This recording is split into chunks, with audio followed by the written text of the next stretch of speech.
E aí, pessoal, seja bem-vindos para mais um live aí, falando de HTML, CSS.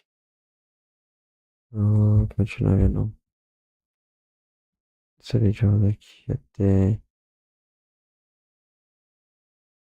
o próximo capítulo aqui. Esse aqui é DevTools e Box Model.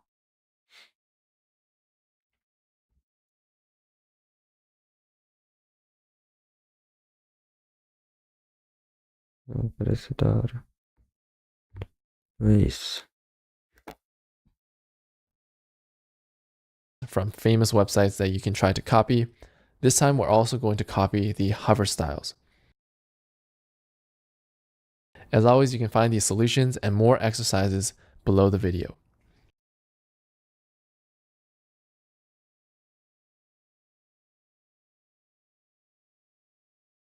In this lesson, we're going to learn about one of the most useful tools for web development called the Chrome DevTools.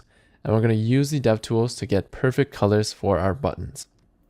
So first of all, what are the Chrome DevTools? So I find that it's a lot easier to demonstrate it than to try to explain it. So let's go to our website. And we're going to right-click in an empty area. And we're going to click Inspect. And this will open up the DevTools. So the cool thing about this is that we can now see all the HTML on our page. If we drill down here, we can see all the buttons. So this is a great way to visualize the HTML as well as the CSS on our page. If I click into one of these buttons, I can see all the CSS that is applied to this button. So what's even better is that we can open the DevTools in any website that we want. So we can actually open it in supersimple.dev, and you can see all the HTML that is on this website, as well as all the CSS. So this is a really great tool where you can open it in any website that you want and see the exact styles that they're using on that website. The next feature I want to show you is this pointer icon in the top left. So instead of trying to find these buttons in all of this HTML, we can actually click this pointer icon and it will let us hover over any element on the web page and show it down here. So if we hover over this tweet button and click it, it will find the element for us in the HTML. And now we can look at these styles here to see what kind of styles and more importantly, what kind of background color is set on this button so that we can get a perfect background color. So one thing to note is that this background color is actually another way of measuring color. So currently we learned about RGB. Now we have another way of measuring color, and this is called hex. It's basically the same as RGB. The first two characters here, 1 and D, represent how much red, the second two represent how much green, and the third two represent how much blue. So with a little bit of math, we can convert from hex to RGB. So I just Google a hex to RGB calculator, and I find any calculator, and then I use it to convert the hex value. So I'm going to copy this into the calculator and then convert it, and it will give me the RGB value. So it'll do that math for me. So that's just another way of measuring color called hex. The next feature I want to show you in the DevTools is this Computed tab. So this tab actually shows us all the final styles that are applied to this element. So we can actually scroll down here and we can find the background color in the RGB value. We can also find things like the height, the final calculated height, the final calculated width, so that we can get the perfect size as well as the perfect background color. So let's actually just use the background color here. And we're going to copy this and paste this into our code. So we're going to get an exact color instead of trying to guess it like we were before. So if I copy and paste here, save it, and now I refresh, now our button has the exact same color as what we have here. So the same thing happens for the join button. Let's click this icon here and hover over the join button to find it in the HTML. Click, and now we can see all these styles, all the final computed styles on the join button. So most importantly, we can find the border color, which is this. Let's copy it and put it into our CSS so that we can get a perfect color. End it with a semicolon to follow the syntax rules. Okay, copy it there and copy it here. Now we're going to save, refresh, and now our button color is going to match the design exactly. So that's how you use the DevTools to get perfect color for our HTML elements. Now we're going to learn about the CSS box model, which basically allows us to add space between our elements like this, as well as add space inside our element to make it bigger. The first part of the box model is spacing on the outside of the element. This is called margin. If we look at our code, we already worked with margin before. Here we set the margin right to 8 pixels. That means that we added space on the outside of the button on the right of 8 pixels. If we change the margin right to 30 pixels, for example, and save and refresh, now there's 30 pixels of space on the outside on the right side of the button. So we can add margin to all 4 directions: top, right, bottom, and left. Let's try adding margin to the left side of the button this time.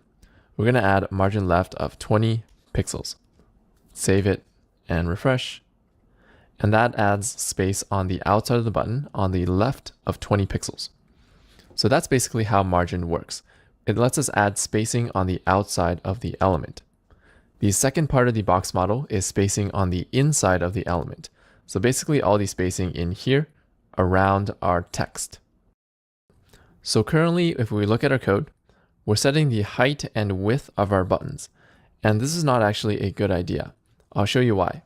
I'm going to scroll down to the join button because it's a little easier to see. And I'm going to change the text to join my channel.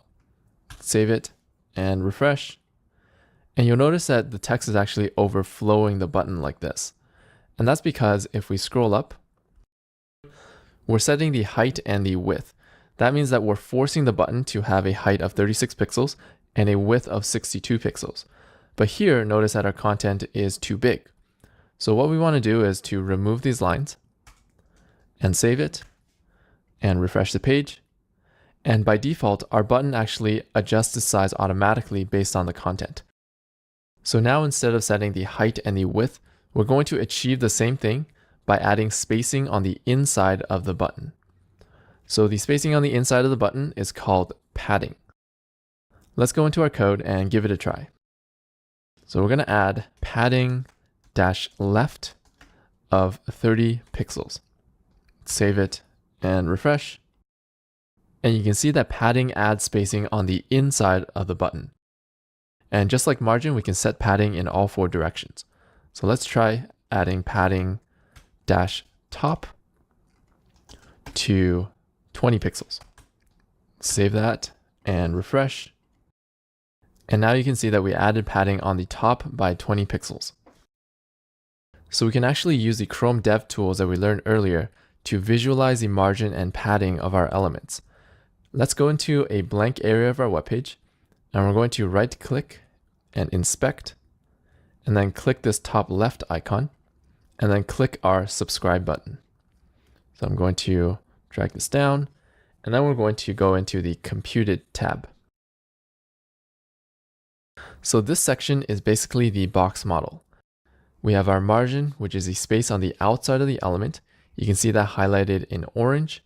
We have the border, which we learned earlier, and we have the padding, which is the space on the inside of the element, which you can see highlighted in green. Buttons by default have a padding of 6 pixels on the left and right, and 1 pixel on top and bottom. So let's click this top left again and go to our join button and click this button. In this example, we have padding on the top of 20 pixels, which is what we have in our code. We have padding on the left of 30 pixels, also what we have in our code. And then we have a default padding of 6 pixels on the right and 1 pixel at the bottom. And for this button, we have a border of 1 pixel wide, which you can see here in our code. So all of these combined make up the CSS box model. This basically determines how much space an element takes up on the page and how far it is away from other elements.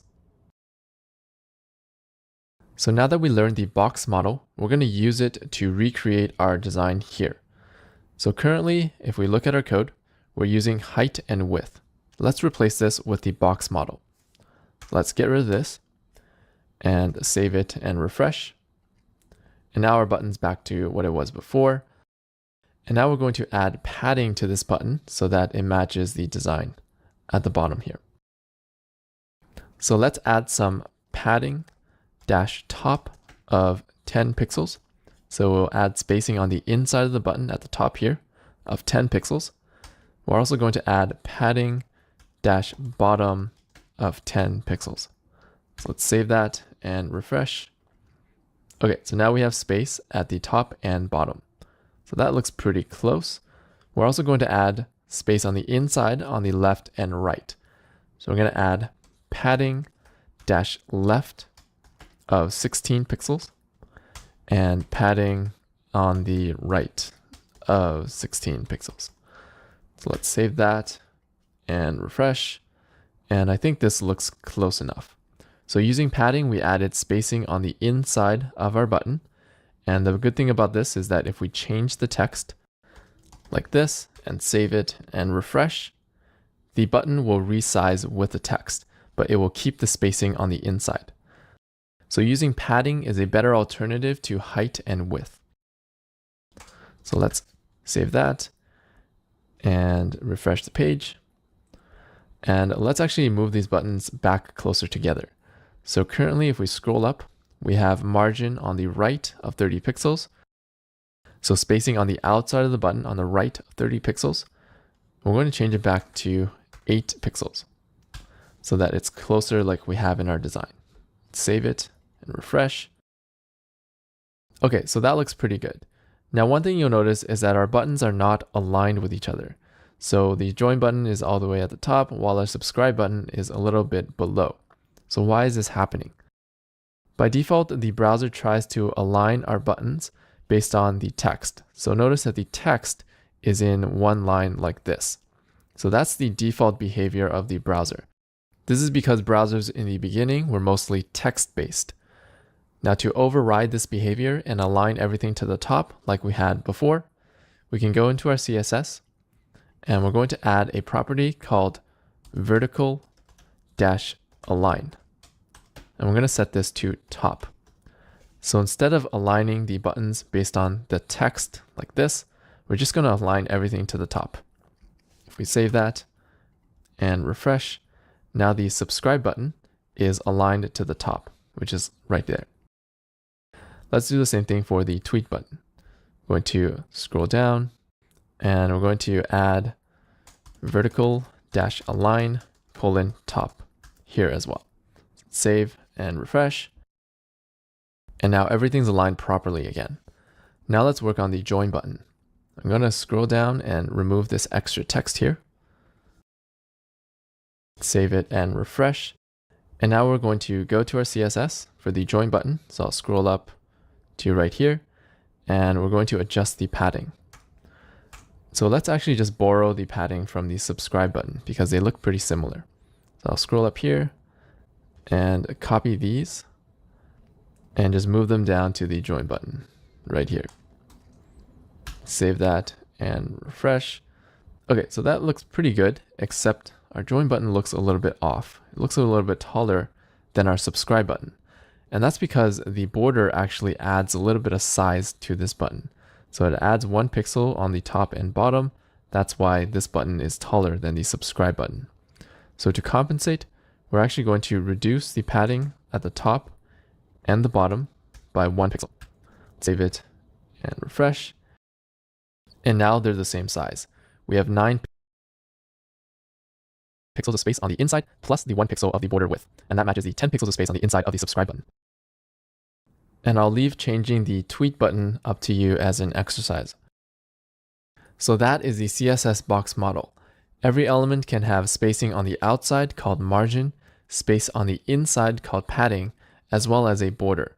And these properties determine how much space an element takes up on the page. Here's some exercises of using the box model to get yourself more familiar with this concept and these properties.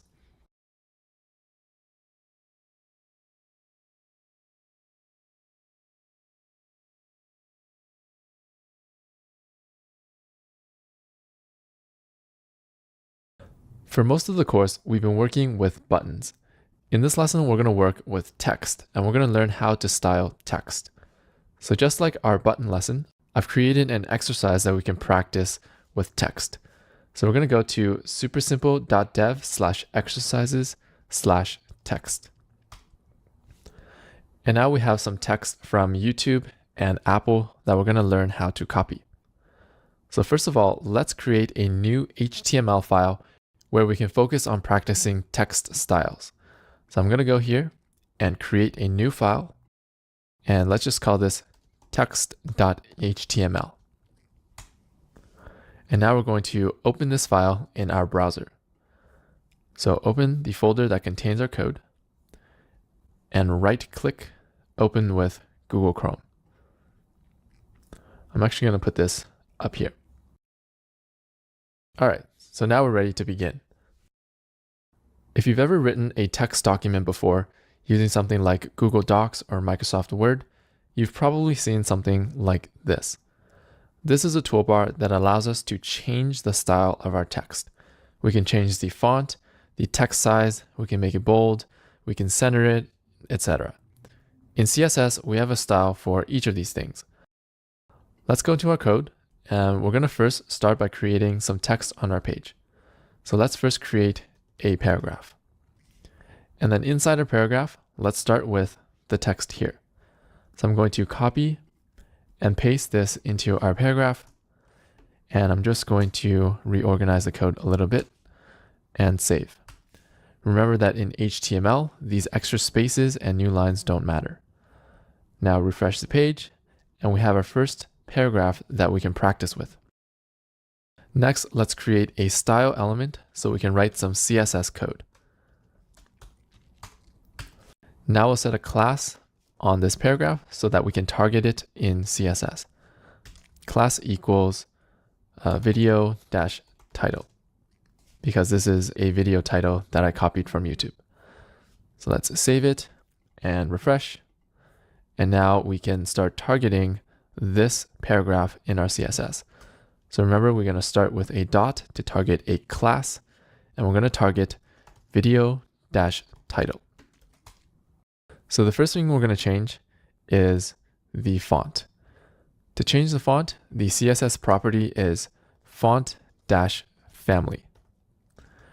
So websites by default use the font called Times New Roman. We're going to change the font to a font called Arial. Save it and refresh. And now you can see we changed the font. Let's go to the next one. So this is the font size. And we can change the font size using the property font-size. And let's change it to something like 30 pixels. Save it and refresh. And now we have a bigger font. The next example is let's make it bold. We're going to go here and we're going to set the font-weight to be bold. Save it and refresh. And now we have bold font. So as you can see, CSS has properties for doing all of these things. And for most of these properties, it's pretty easy to Google them. For example, let's Google for how to make a font italic. So we'll go to Google and we just need to search something like CSS text italic. And now in the first result, we're going to go in here. And if you scroll down, you can see this CSS font style italic. So I'm going to copy this and paste it in my code, save it and refresh. And now we have italic text. The last one I'm going to show you for now is how to center this text, because in our exercise, we have an exercise where the text is centered. To center text, we're going to go to our code and we're going to type text-align. So this is the property for centering text or putting it to the left or to the right. Now we're going to give a value of center. Save it and refresh. And that's how we center our text. So that was pretty easy, right? Now let's go ahead and try to copy this style in our exercise. So if you remember, the general strategy for creating anything that we see is first create the element with HTML and then style it with CSS one by one. Let's go ahead and do that for this exercise. So I'm just going to resize this back, and we're going to start by resetting all of these styles. Save it and refresh. First, I'm going to start with the font family. So for this exercise, I actually use the font family Arial just to make it easier for us. So we're going to set the font-family to Arial. Save it and refresh. Next, I'm going to change the font weight. So this font is bold, and I want to make my font bold as well. So we're going to add font-weight bold. Save it and refresh. Next, let's change the font size. So I'm going to change this font size to something bigger, like maybe 20 pixels.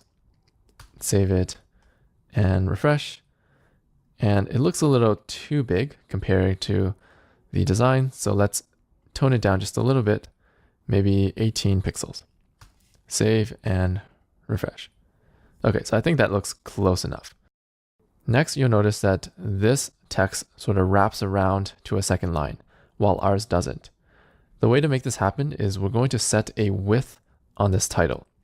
Now, I know that in the previous section, we said it's bad to set a width, but here it's actually what we want. Because if we set a width, we're going to force the text onto a second line. So let's go ahead and set a width right now. And I'll set it to something like 400 pixels. Let's see how that looks. Save it and refresh. Okay, so it needs to be less than that. Let's do 300 pixels. Save and refresh. Okay, so that looks right to me now. And the final thing with the title is I notice there's more spacing between the lines here than what we have. So to adjust the spacing between lines, the property is called line-height. So don't worry if it seems like we're learning a lot of new properties. The point of this lesson is for us to go through some complicated examples together, which will prepare you for the exercises that you can practice on your own. So for this line height, let's try something like 20 pixels. Save it and refresh. Okay, so it looks like that didn't work. Let's change it to 26 maybe. Save it and refresh. Okay, maybe 24. Save and refresh. Okay, so I think that looks pretty close. Next, let's work on the second paragraph. So we're going to create a new paragraph. 3.4 views. And now to create this dot, we're going to create something called an HTML entity. So an HTML entity lets us type out special characters. So tím náleží náleží čemu prečka, que eu vi aqui. E é isso.